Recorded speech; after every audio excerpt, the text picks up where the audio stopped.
এই বল্টু, তুই কি বউয়ের রচনা পারিস?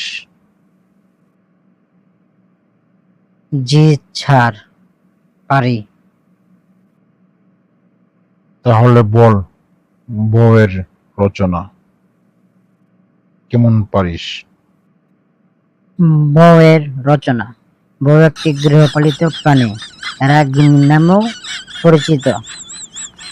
এরা সাধারণ মানুষের মতো। এদের হাত পা কান সমস্ত কিছুই আছে, তবে জিনগত সূত্রে চাপা বলে একটা জিনিস পেয়েছে। পাশের বাসার ভাবির সাথে তারা চাপা বাজিতে অতুলনীয়।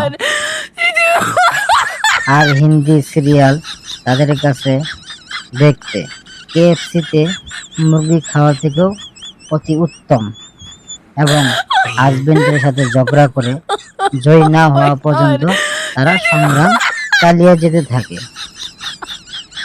হাজবেন্ড একটু রাতে দেরি করে বাসায় ফিরলে হাড়ি পাতিল যাহা কিছু আছে আলুর বেগে ছুঁড়ে মারতে দ্বিধা নেই এদের। আর কথায় কথায় বাপের বাড়ি চলে যাওয়ার আনলিমিটাম তো আছে। আর তাদের একটি চিরন্তন বাণী হচ্ছে, তোমার সাথে বিয়ে হয়ে আমার জীবনটা শেষ। আর তুমি জানো আমার জন্য কত ডাক্তার, ইঞ্জিনিয়ার আমাকে বিবাহ করার জন্য এসেছিল, এবং কলেজে থাকতে আমি কত প্রেমপত্র পেয়েছি। শেষমেশ বাবা তোমার মতো রাম ছাগলের কাছে আমাকে বিবাহ দিল।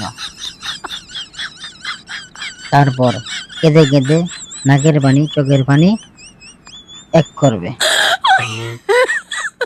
আর কেঁদে কেঁদে নারী নির্যাতনের কেস করার হুমকি দিবে। এরাই হলো সত্যিকারের বউ। বাহ বাহ, চমৎকার হয়েছে। Good, very good.